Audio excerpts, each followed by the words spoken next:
weyna oo cimriga lahaa oo isku wadi lahaa wadanka maybe 96 something uu jiraa baa la dhahay 90 plus uu jiraa whatever waxay ahayd inuu ninka wadanka dhan isku wada gudoonka ninka joogo mayna dhicin gudoonka marka muhiimada waxa waaye in yani haduu ninka isku wadi waayo hadda ka hor wadankani waxa badbaadiyay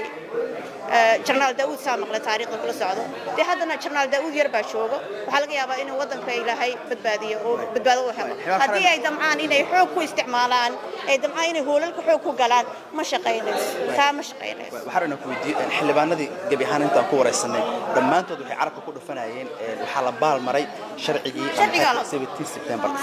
sharcigaas aqoonta la u leedahay aniga sharcigaas si fiican waan akhriyay sharciga waxa way deegan doorashada waa hadda mar hore aan ku sheegay waxaan ku yiri wax uu baarlamaanka صحيح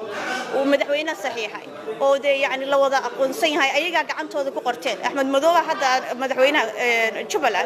أساق عنتي سكو قرتين والله صحيحة وأنا لمرسي 17 سبتمبر واحد بدن أو كذا قنقل متشر سما وي تاهم با أساقهم باديدا لكن أنت كلو دوا كذا قنقل شيء مل والله بلد وين ويكذا عذي بوساسة ويكذا عذي واي أنا كل جين قربهاري وليت أقويا هاي مدحوينا أحمد مدوة ما دعيسه marka inuu lid ku noqdo yaani hadii ay dhacdo Ahmed meeshan kama shaqeynaayo ra'iisul wasaare mar hore shaqada laga joojiyay kama shaqeynaayo marka problemka ugu weyn oo jira waxa waaye in dadkan ninkii weynaayo isku wadi lahayo gudoonka ahaayo age-ka ahaana uu isku wadi waayo barbar raacay xilliga lama joogo xilligii ay dadkan iska qasan jireen dadkan dad isqabta ma ahan waxa fiicnaad inuu roob la qabsado gudoonka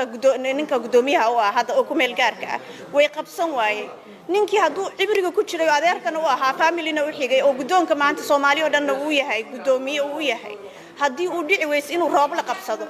walaalo waa la iska qabanaya sharciyadee uga qabgali doonta doorashada gudoomiyaha golaha shacabka ma u maleynayo waxa dhici karto inaynan labadayadaba ka qayb galin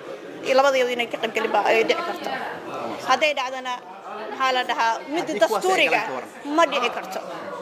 horaan kuugu sheegay waxaan ku yiri wadankan ciidan buu leeyahay dastuur buu leeyahay madaxweynuhu leeyahay problem hore shaqada laga joojiyay ma shaqeynayso waxyaabo badan ay shaqeynayeen waa ma santahay